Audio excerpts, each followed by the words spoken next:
You ask Tiger to solve. This deals with linear equations with one unknown.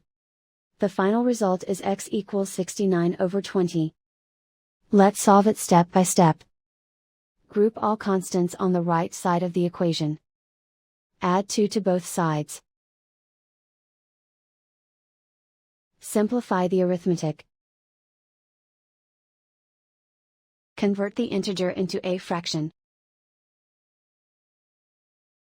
Combine the fractions. Combine the numerators. Isolate the x. Multiply both sides by inverse fraction 6/5. Group like terms. Multiply the coefficients. Simplify the fraction. Multiply the fractions.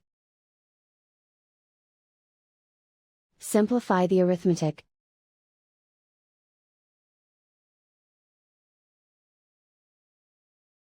And so the final result is x equals 69/20.